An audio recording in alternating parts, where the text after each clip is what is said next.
nós temos 3 e 1, 4, o menos 4, e o V lambda, 4, então o cal, 3, e 1, 4, o menos 4. E o 4 V lambda, com menos 4 V lambda. Então, no final do dia, ficou tudo muito simples. Todos os vértices desapareceram. Então, a divergência, o grau de divergência, ele não depende do detalhe do gráfico, ele depende só do número de linhas externas, da categoria de gráfico. Então, eu posso ter, por exemplo, quer dizer, desde que o número de linhas externas K mais 3 meios do número de linhas externas de Psi mais o número de linhas externas de Φ tem que ser maior. Vamos ter divergência só se isso aqui for menor ou igual a 4. Então, nós temos divergências. Quer dizer, delta seria, nesse caso, maior ou igual a 0. Nos outros casos, nós temos convergência. Então, a gente pode ter gráfico com 4 A's nas pernas externas, com 2 A's, com 3 A's. Aí é só acertar as categorias de gráfico. Mas se vocês observarem, isso fica como tarefa para vocês observarem.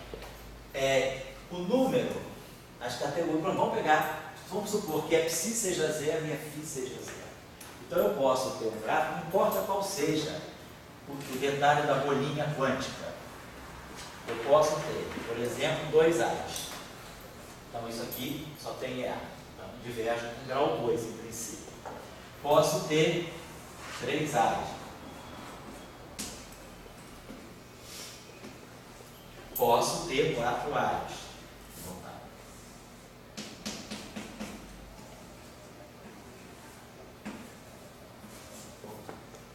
Posso ter 4. Bom, esses aqui divergem.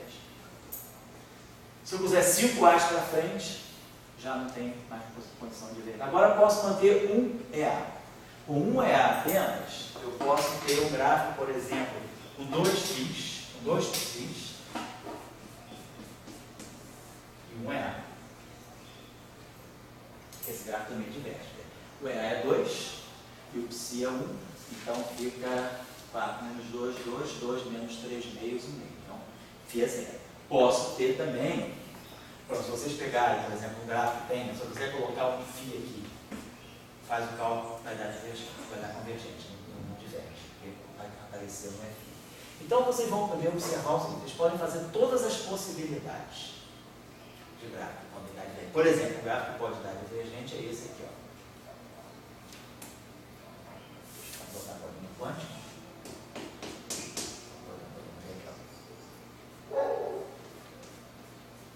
Isso aqui, com 2 Φs, com 2 A's. Então esse gráfico tem 2 Φs e 2 A's, então dá 4 menos 4, 0. Isso está no Lagrangiano. No Lagrangiano eu tenho um vértice que é Φ estar, Φ, tem um vértice com 2 Φs e 2 A's. Eu tenho um vértice com 2 Psis e 1 A. Tenho um vértice com 4 A's, com 3 A's. Tenho um termo com 2 A's, que é o termo de propagação. Por exemplo, um outro termo divergente que eu posso dar licença para dar aqui, gerar aqui, seria algo desse tipo. Uma bolinha quântica. E aqui, uma estrutura de Yukawa. 2 Psis e o Yukawa não, vou botar Yukawa aqui. Uma estrutura de Yukawa. Então, 2 Psis e o Φ. Esse gráfico também dá ponto divergente. Então, e esse vértice está no Lagrangiano. O que vocês vão observar, ao fazer todas as possibilidades de estrutura, porque essa estrutura só depende da linha externa. Tem um detalhe, aqui, eu vou preencher aqui com propagadores, eu posso fazer um gráfico com um outro, não importa. Independe da ordem perturbativa. O que está contando aqui é a categoria de gráfico. Então, nós vamos observar que esses deltas aqui, eles são sempre maiores ou iguais a 0, ou seja, as divergências estão localizadas sempre em categorias de gráficos que correspondem exatamente aos propagadores e aos vértices do Lagrangiano. Isso aqui é o propagador, A com A. Vocês podem pegar também o Psi com Psi, a gente pode pegar uma bolinha quântica, fazer isso aqui, botar uma linha externa de Psi, outra linha externa de Psi. Isso aqui é o termo de Dirac, é o propagador. Psi barrado, I, gama mi, D onde mi, Psi. posso colocar a mesma coisa para o escalar. Aqui.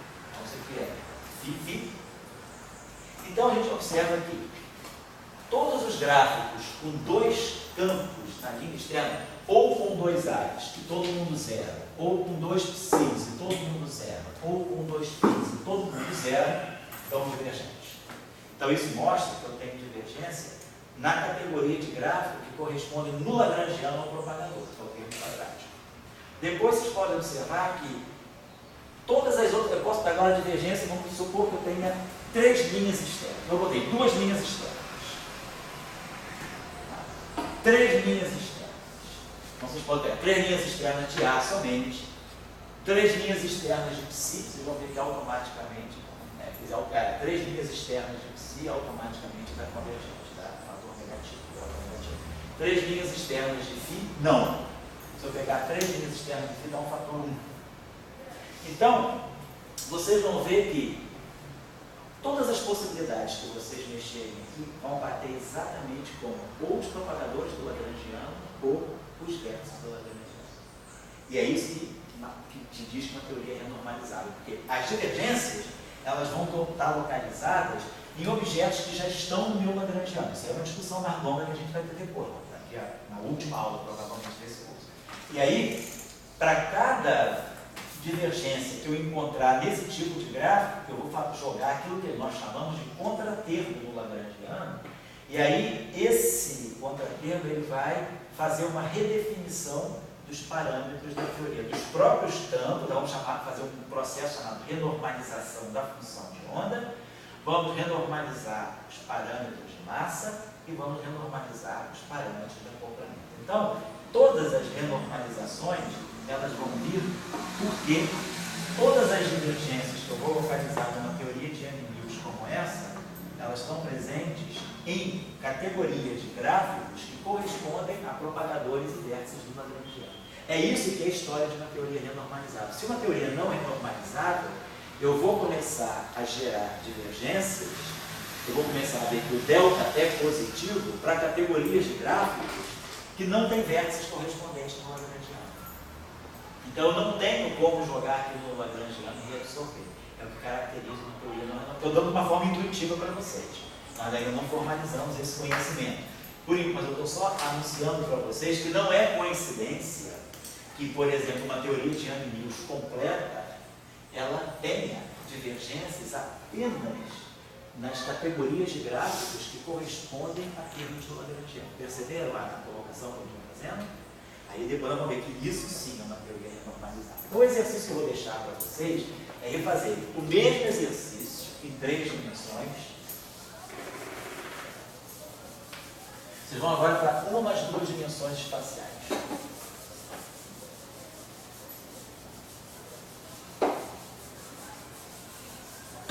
Por incrível que pareça, né, umas 2 dimensões acaba sendo mais complicado que umas 3. Nós vamos ter mais categorias de gráficos. Então, a tarefa para vocês vai ser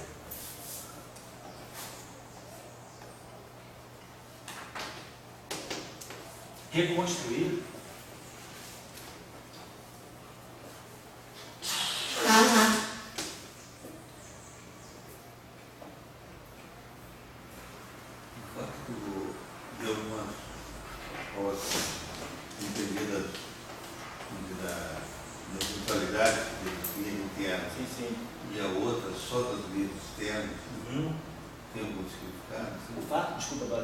a primeira frase, a primeira parte. Esse é o ponto. Sim. Depende das vias externas. Então, a bolha, a virtualidade, a história dentro, não depende. Isso. Apesar de não vir, contribuir, vai remunerar, mas aquelas constantes. Claro, essa bolinha quântica ela vai dar efeito físico, claro, mas a gente está colocando que a divergência, ela só, numa teoria renormalizável, né, a divergência só depende do número de linhas externas. Fala o que você tem a falar?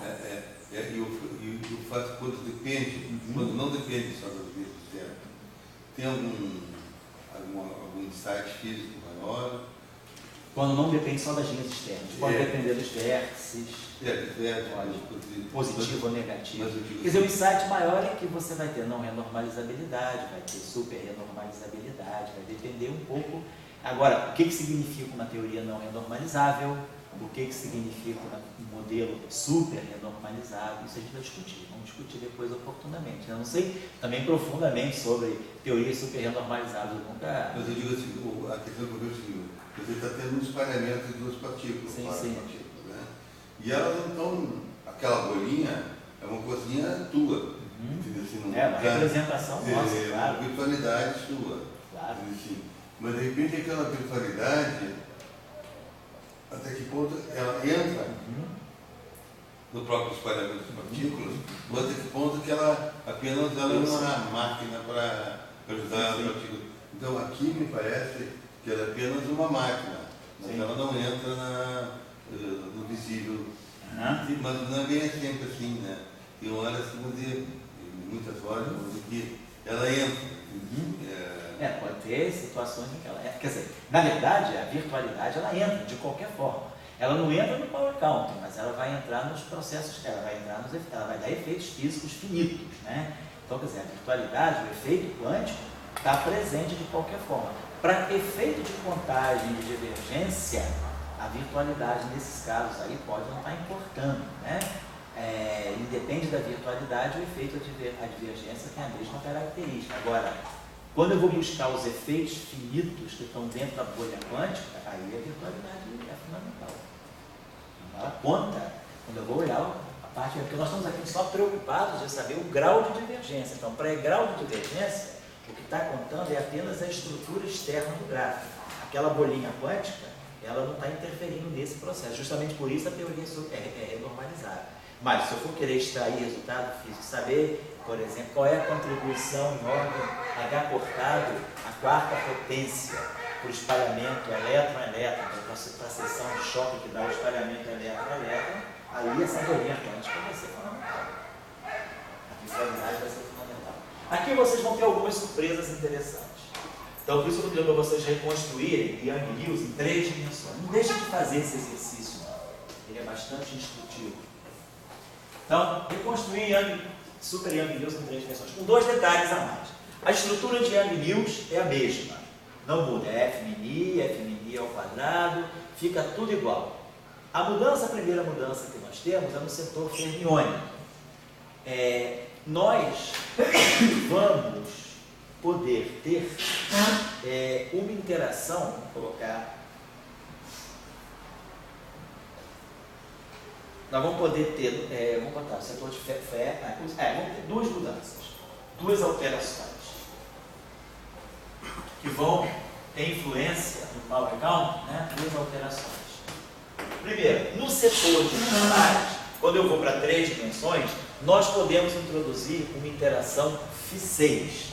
Então, o potencial de Higgs, vamos colocar assim, o potencial de Higgs em 3 dimensões espaço-temporais, ele não é só Φ2, Φ4. Ele tem um termo, vamos dizer assim, do tipo I2 Φ ao quadrado. Ele pode ter um termo do tipo F Φ a terceira. Ele pode ter um famoso termo. Ele pode ter um termo lambda Φ a quarta. E vamos no Φ2, D2, lambda Φ4, e pode ter o termo F6. Então, o potencial escalar ele pode ser sexto em 3 dimensões. Então, isso já introduz um vértice a mais para vocês, o vértice 6 escalares, primeiro ponto. A outra, essa é a alteração 1. Por que altera 5 a dimensão? Foi? Por que ela altera 5? Nós já tínhamos falado na aula passada, eu sei que você estava aqui, você não deve lembrar. É que, não tem problema, então mas a gente já falou, só para vocês recapitularem lá atrás. É que quando nós tiramos uma teoria, nós fizemos a contagem de potência por uma teoria, um modelo do tipo Φ elevado a N em D dimensões. E aí nós mostramos que em 3 dimensões, esse N pode ser 6. Tá? Então, em 3 dimensões, para a gente ter renormalizabilidade, a gente pode ter um potencial de Higgs que é sexto, certo? Depois, a outra novidade é no setor de acoplamentos de Yukawa. Em 4 dimensões, os férmions, o acoplamento de Yukawa dos férmions é férmio, férmio, escalar. É um trivértice.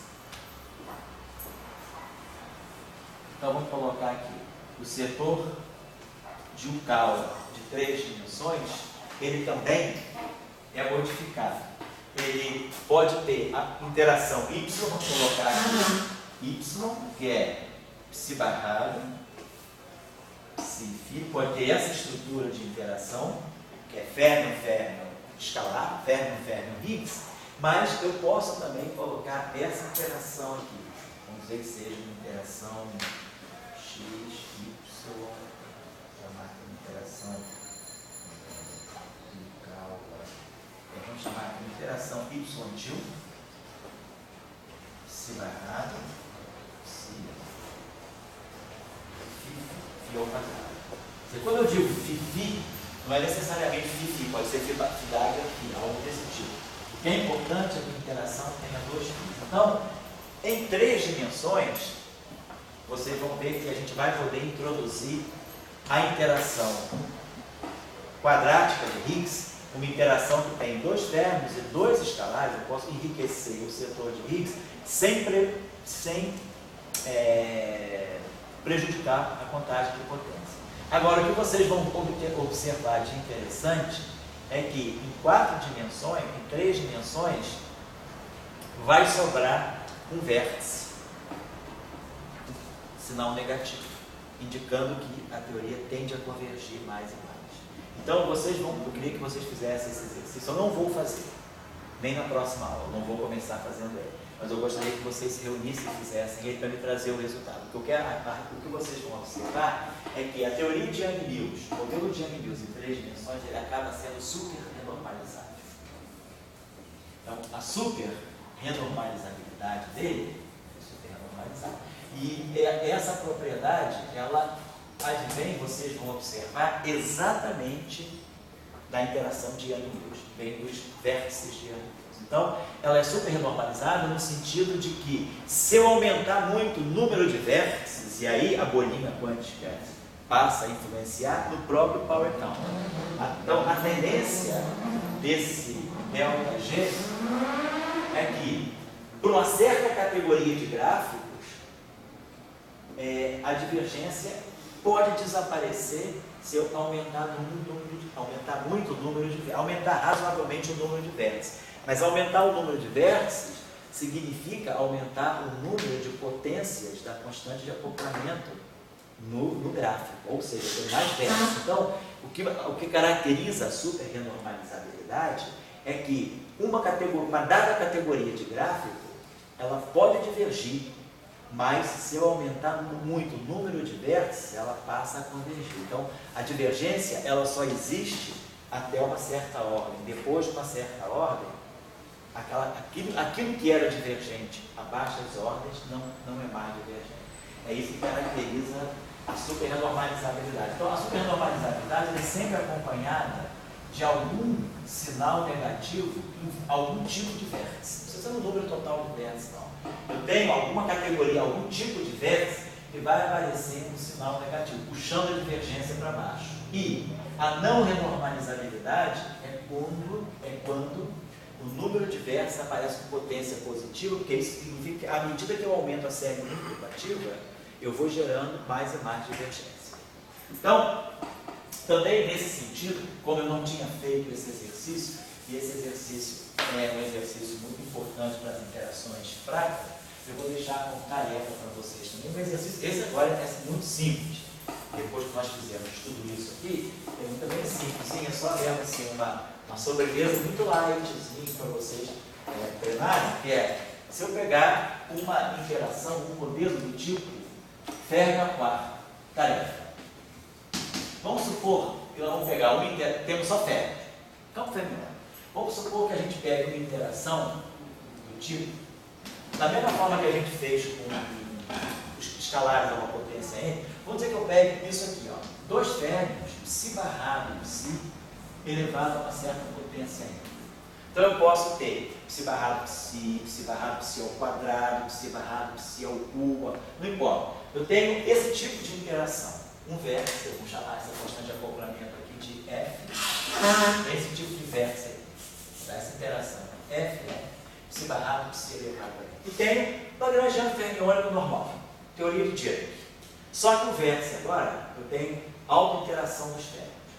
E aí, eu quero que vocês façam essa contagem de potências em D dimensões, e com uma potência N qualquer. Então, vocês vão fazer isso e vocês vão encontrar que em 4 dimensões,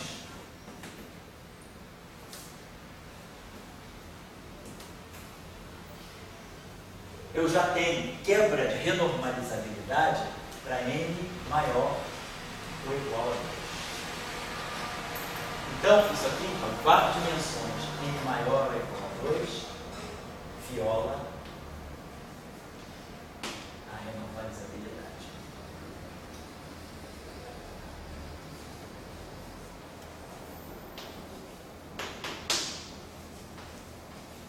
Então, vocês vão ver que em 4 dimensões só pode ser N igual a 1. Mas N igual a 1 não é interação, é o termo de massa de Dirac, já é o termo de Dirac. Então, em 4 dimensões eu não posso ter auto-interação de férmions se eu quiser preservar a renormalizabilidade. Essa era a grande crítica da teoria de Fermi para as interações fracas. Fermi, quando propôs nos anos 30 uma teoria para as interações fracas, ele se baseou nessa ideia. O nêutron cai no próton, no elétron e no antineutrino do elétron. Então ele colocou uma interação que era do tipo: o campo do nêutron, vamos dizer, o campo do próton, o campo do nêutron, o campo do neutrino e o campo do elétron. São 4 campos distintos. O campo que escreve o próton, o campo que escreve o nêutron, o campo que escreve o neutrino, o campo que escreve... Então, Fermi propôs, devido a essa interação, a esse decaimento fraco, que a interação entre os campos representando as partículas dessa interação fraca seria uma interação de 4 férmions. Seria psi barrado psi, psi barrado psi, no setor de hadrons e no setor de elétrons. E aí, essa teoria em 4 dimensões é não renormalizável. Mas ela descreve com razoável aproximação o fenômeno. Então, isso é uma indicação de que essa teoria não é renormalizável, mas ela é aproximadamente boa. Então, quem sabe ela não é simplesmente um limite de uma teoria mais completa. Então, essa foi um pouco a ideia. E aí, qual foi a pancada que o Paulo tomou? Aí, Paulo aí nessa aí tomou a pancada de que não podia violar a qualidade. Essa foi a pancada do Paulo.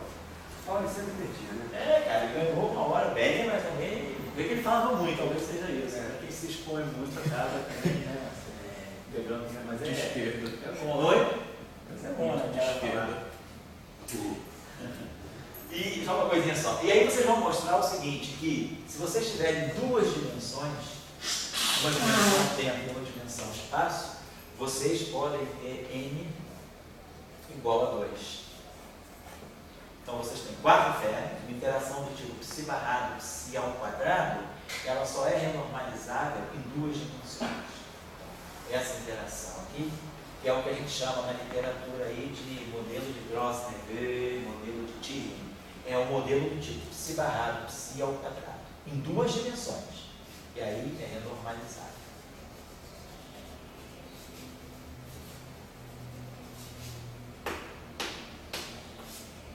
Certo? Então faça esse exercício porque é muito mencionado, muitas vezes, às vezes a pessoa não sabe direito, mas o cálculo é simples, é só fazer.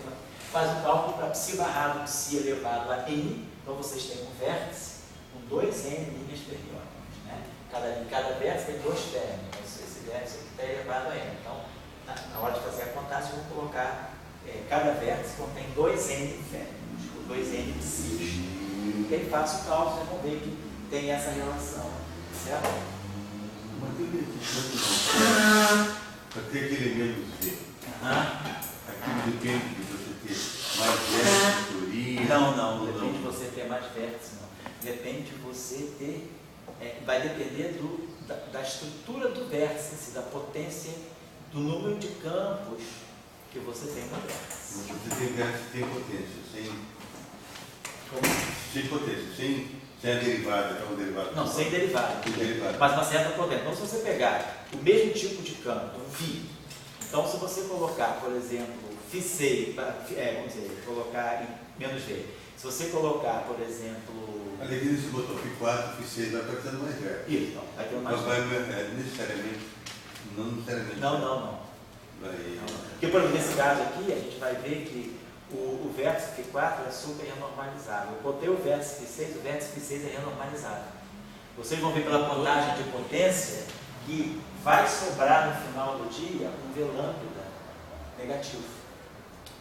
Mas o VF, que aumentou, eu botei mais esse VF em 4 dimensões, em 3 dimensões, ele vai desaparecer. É uma questão meio relativo. É uma questão que, no fundo, a gente vai entender isso melhor no outro curso, no curso 2 daqui. Quando a gente fizer grupos de renormalização e estudar invariância de escala. Aí a gente vai entender que é uma coisa chamada dimensão canônica. Vamos estudar melhor a dimensão canônica do campo e vamos ver que o que na verdade vocês já podem começar a perceber é o seguinte, é relacionar a dimensão do campo com a dimensão da constante de acoplamento. Vocês podem ver que não é uma coincidência, mas o exercício fica o seguinte, nós sabemos as dimensões canônicas dos campos. Se nós olharmos o Lagrangiano de escalarmos, demi-φ. Como eu estou em 4 dimensões, a dimensão do Lagrangiano é 4, então a dimensão do φ, é 2, é massa ao quadrado, né? Porque a interação de Lagrangiano que dá o propagador de Platão é demi-φ. Se isso aqui vai para o Lagrangiano, isso aqui é massa 4. Isso aqui é massa, então sobe massa ao quadrado para o φ. Então o φ tem dimensão de massa. Potência 1. Se eu pegar o Lagrangiano de Dirac, é psi barrado e gama mi, demi psi. Isso aqui tem dimensão de massa 4. E a dimensão do Lagrangiano é massa 4. Isso aqui tem dimensão de massa. Então o psi tem dimensão de massa 3 meios. E se eu pegar o campo de Tate, o campo de Maxwell, mesma história. Ele é dmi a mi, dmi a mi. Isso é massa 4. Então ele fica igual ao escalar, sobra para ele uma dimensão de massa. Então a gente sabe a dimensão de massa de todos os campos. Então quando eu olhar para uma interação, por exemplo, se eu pegar uma interação do tipo Φ4, em 4 dimensões, tem um acoplamento lambda. Φ4 tem dimensão de massa 4. A constante de acoplamento então é adimensional.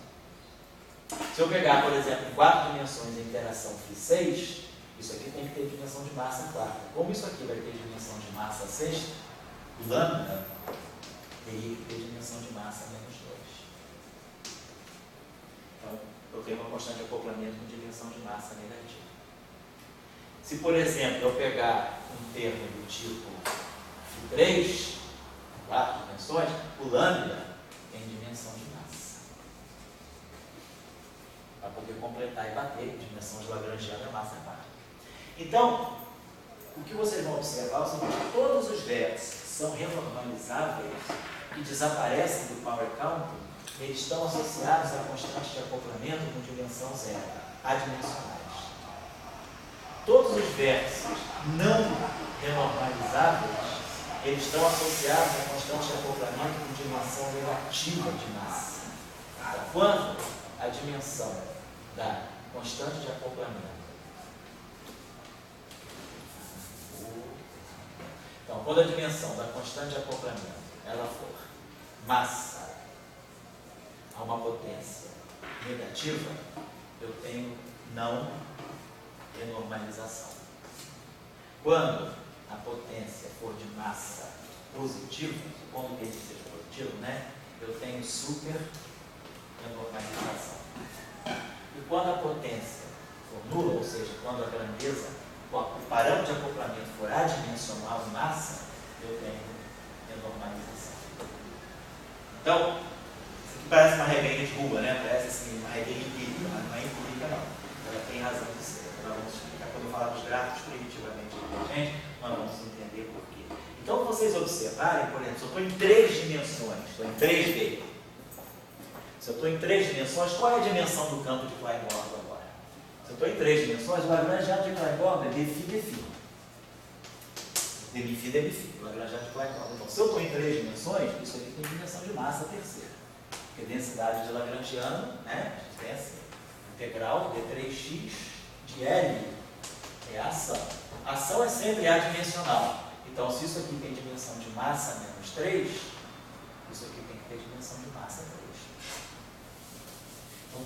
Agora, então, como isso aqui tem dimensão de massa ao quadrado, isso aqui é momento, então é massa. Sobra para o φ dimensão meio. Então, em 3 dimensões, o campo de Plancor, ele deixa de ter dimensão de massa, ele passa a ter dimensão de massa meio. O campo de Dirac é psi barrado de psi, ele passa a ter dimensão de massa. E o campo de Maxwell, o campo de Gauge, ele também segue o Plancor. dA. Então eu sei as dimensões canônicas, as chamadas dimensões dos meus campos que estão no lagrangiano. Aí eu vou olhar para a interação. Se eu olhar essa interação aqui, φ4. Qual é a dimensão de φ em 4 dimensões, em 3 dimensões? É meio. Então φ4 dá uma dimensão de massa ao quadrado. Então esse parâmetro aqui em 3 dimensões, ele tem dimensão de massa. Em 3 dimensões, como φ tem dimensão de massa meio, esse parâmetro aqui é adimensional. Então, esse parâmetro aqui deve dar renormalizabilidade, esse acoplamento. E esse acoplamento aqui deve dar superrenormalizabilidade. Aí vocês vão ver que no Power Count, o V lambda vai aparecer negativo. Por exemplo, esse acoplamento aqui, o Fermi em 3 dimensões, tem dimensão de massa. Então, massa vezes massa ao quadrado. Massa aqui a meio. Então, 2 mais meio, 5 meios. Então, eu preciso de uma dimensão meio aqui para poder fazer a dimensão 3. Então, a constante de acoplamento de um cálculo tradicional, em 3 dimensões, ela tem dimensão de massa meio. Então, ela tem uma dimensão positiva de massa. Então, isso aqui vai ser super renormalizado. Então, esse vértice deve aparecer também com uma potência, um coeficiente negativo. Ao passo que aqui eu tenho 1 e 1, 2. 2 com meio, 5 meios. 5 meios com 2, 3. Então, esse cara é adimensional. Então, esse vértice fica renormalizado em 3 dimensões. Então, esse, vamos dizer, para agora, parecendo ser um truque, não é um truque, tem uma razão de ser, e também não é uma condição suficiente para garantir a renormalizabilidade, mas é uma condição necessária. Então, nós vamos ver que eu posso ter... A primeira coisa que a gente olha, quando a gente pega uma Lagrangiano, truque assim, regra simples, né? É das dimensões dos campos. Então, você vê, estou em tantas dimensões. Olha o termo simétrico que te dá o propagador, fixa a dimensão do campo. Então, a dimensão do meu campo é tal, eu conheço. Se eu conheço a dimensão do campo, eu agora vou tirar a dimensão de todas as constantes de acoplamento. Então, todas as constantes de acoplamento que tiverem dimensão de massa negativa, uma potência que não precisa ser inteira, pode ser meio, 3 meios, não importa. Se a dimensão da constante de acoplamento for massa negativa, eu tenho não renormalizabilidade. Se a dimensão da constante de acoplamento for positiva em massa, eu tenho super renormalizabilidade. E se a dimensão da constante de acoplamento for adimensional em massa, eu tenho renormalizabilidade. E aí vocês podem checar aqui, por exemplo, se a gente for para 4 dimensões, eu considerar a interação do tipo φ, psi barrado, psi ao quadrado, se eu estou em 4 dimensões, psi tem dimensão 3 meios. 3 meios vezes 3 meios, 3. 3. Então você tem dimensão de massa terceira, vai dar um massa sexta. Em termos de dimensão de massa. Massa terceira, 3 meios, massa 3 meios, massa terceira. Massa terceira ao quadrado, massa sexta. Então essa constante de acoplamento aqui, em 4 dimensões, ela tem que ter dimensão de massa menos 2. Para garantir que o Lagrangiano no final do dia tem dimensão de massa 4. Por isso que não é colocado. Oi? Por isso ela não é colocada, não vai pensar. Então, massa menos 4. Então, massa menos 2. Então, não é renormalizado. Se vocês vão para 2 dimensões, qual é a dimensão do campo de Dirac em 2 dimensões? É psi barrado, gama mi, dmi, psi. Isso tem que ter dimensão em 2 dimensões. Então, o Lagrangiano tem que ter dimensão de massa ao quadrado. Como isso aqui já tem dimensão de massa, então sobra o campo de Dirac em 2 dimensões, uma dimensão de massa meio. Então, se o campo de Dirac tem dimensão de massa meio vezes massa meio, massa. Massa ao quadrado. Então, esse acoplamento vai dar a dimensão de massa ao quadrado, que já é a dimensão do Lagrangiano. Então, essa constante de acoplamento tem dimensão nula, tem duas dimensões. Então, ela é renormalizável.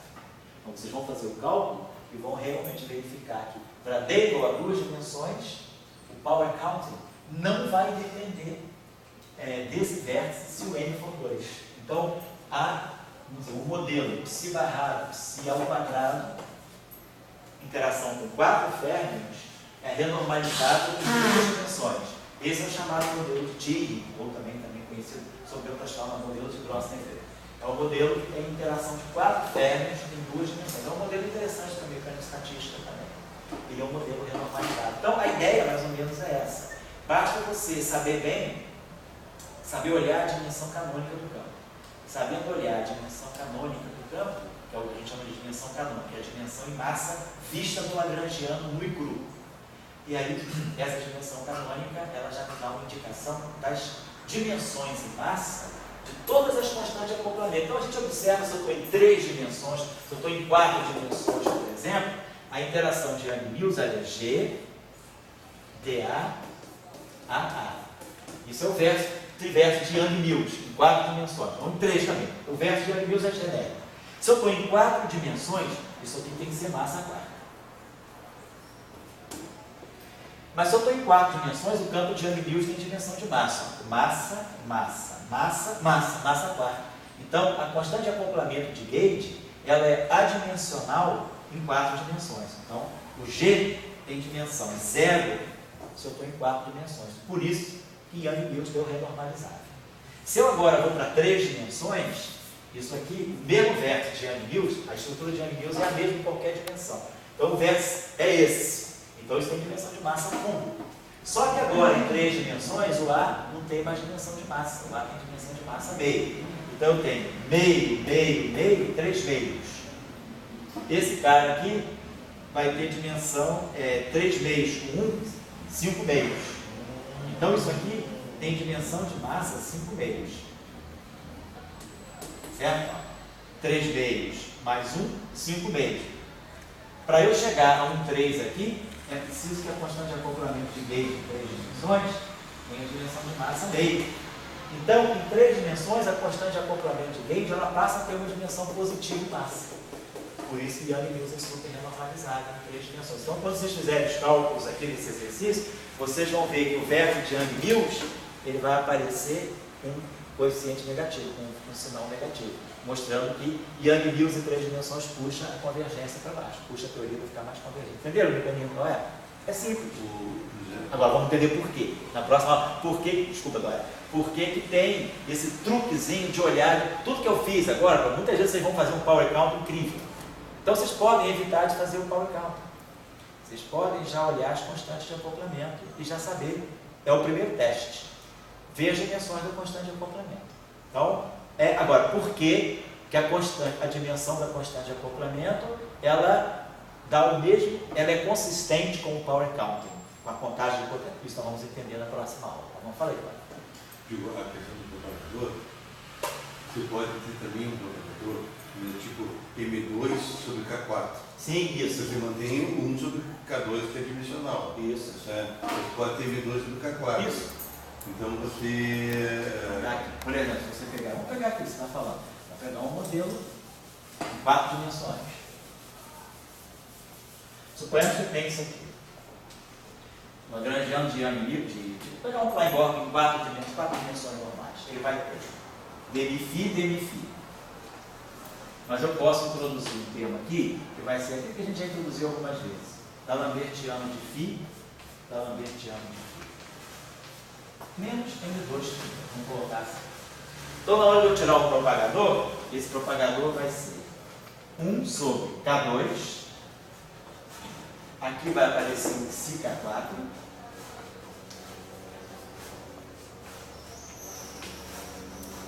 Aqui vai ficar, na verdade, menos, não, para mais K2. Aqui vai ficar D'Alembertiano ao quadrado para K4 e aqui o menos M2. Então está aqui. Claro, se o psi é 0, beleza, eu recomponho Yang-Mills. Mas agora, se o psi não é 0, eu tenho um propagador que no ultravioleta, esse termo domina. Ele vai com 1 sobre K4. Então, na hora de eu fazer a contagem de potência, eu estou tendo uma vantagem. Por quê? Na hora da contagem de potência, as linhas internas, que geralmente dão uma potência positiva, porque se o propagador é lá embora, do tipo K2, cada linha interna vai contribuir com mais 2, vai ter uma potência 2 em momento, vezes a linha interna. Enfim. Mas se agora eu tenho esse modelo aqui, no limite ultravioleta, o meu K domina. Então, eu vou ter um propagador que, lá, quando K é muito grande, a contagem de potência vai ser isso aqui. Então, isso aqui vai ficar com potência, isso vai ficar com coeficiente 1. Ou seja, isso faz a teoria divergir menos. A teoria fica mais convergente. Então, se eu aumentar... Agora, também a questão é, e qual é a dimensão do meu campo φ? Então, para onde é que eu vou... Ou eu coloco, tem duas possibilidades.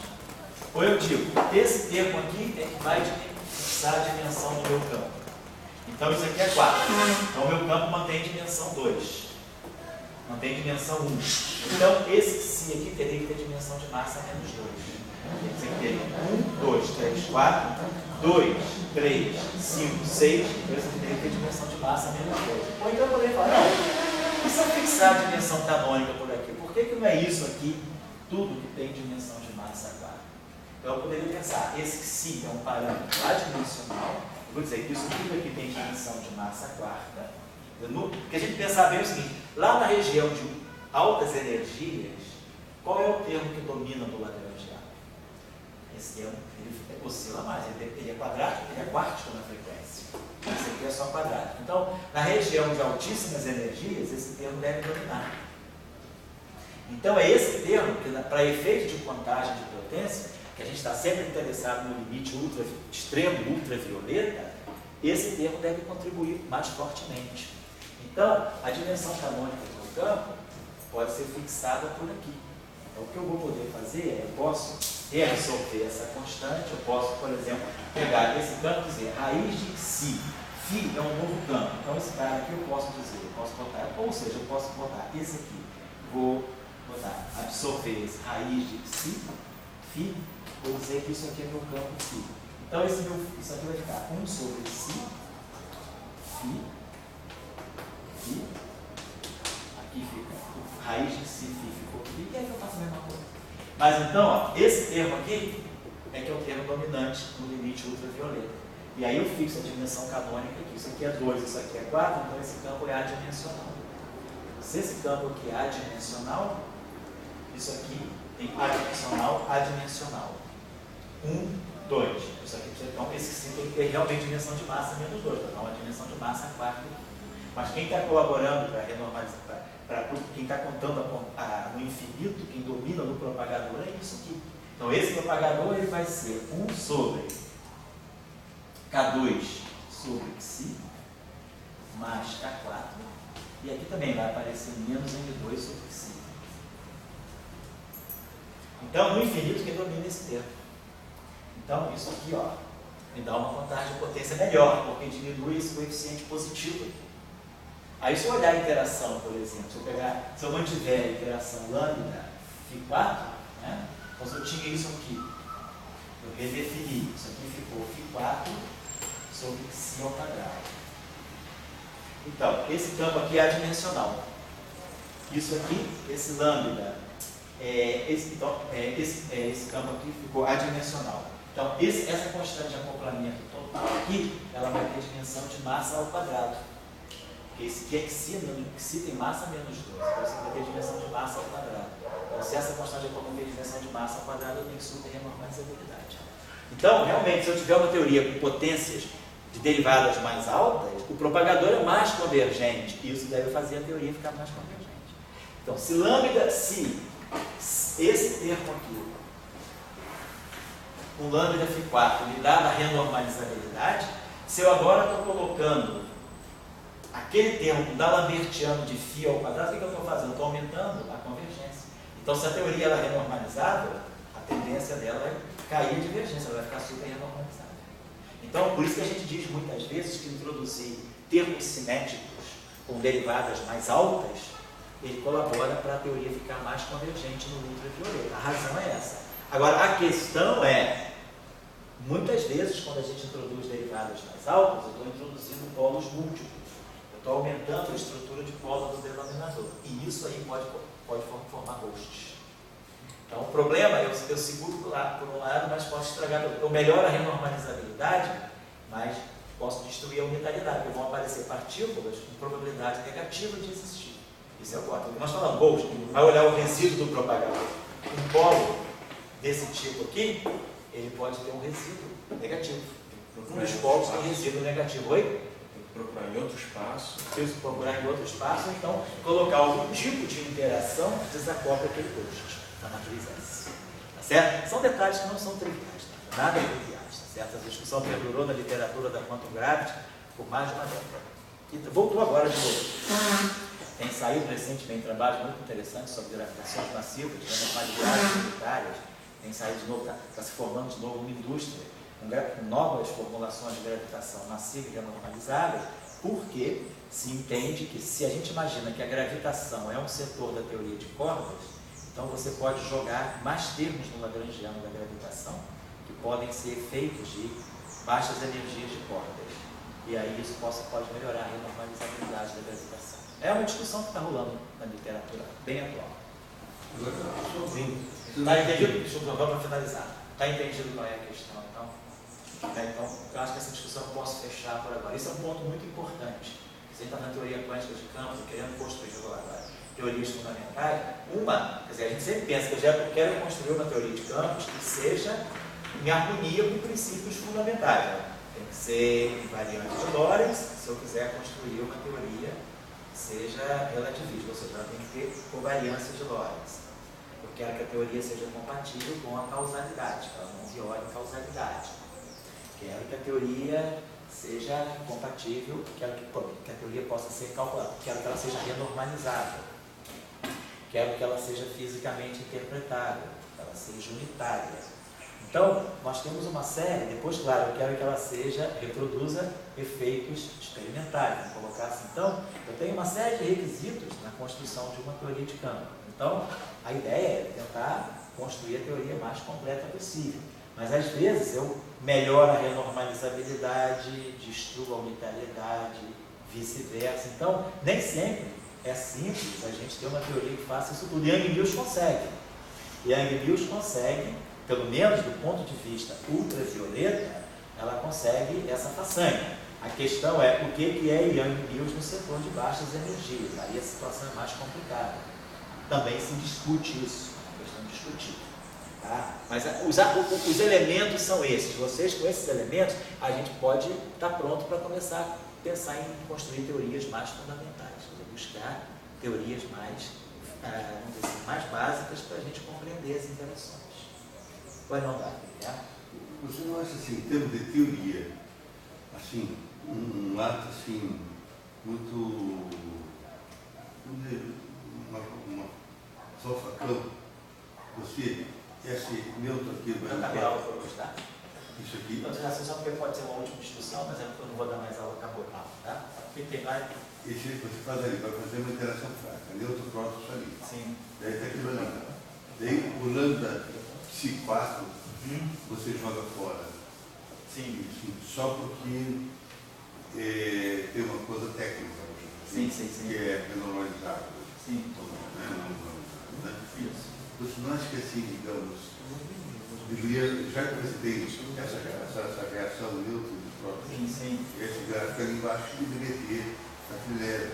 A gente tem uma teoria, por dizer. É que, claro, a gente não somos subjugados, né? Mas se você fosse preferido uma teoria que está nascendo, não sei lá, e o cara não tivesse sair, você dá um cacete no cara. Fermi não tomou um cacete? Quando Fermi fez a teoria das interações fracas, ele tomou um cacete. Em 1973 ele não conseguiu publicar o paper dele. Só conseguiu publicar o paper dele em 1937. O paper em que ele lança as interações fracas. Ele não conseguiu publicar. A revista mandou o repórter do referi foi dizendo que isso aí é uma coisa fora do mundo. It's out, the guy is out of his mind. Foi a resposta do referi, uma resposta agressiva. Né? O Fermi já era famoso? Não, ele já era famoso, mas não era Nobel ainda. Ele foi Nobel em 37 ou 38, mas ele já era famoso, já era convidado para dar curso, ele já era, vamos dizer assim, era o Papa da Física Italiana já em 33. Veja assim, esse grupo de procedência. Out of his mind. É essa?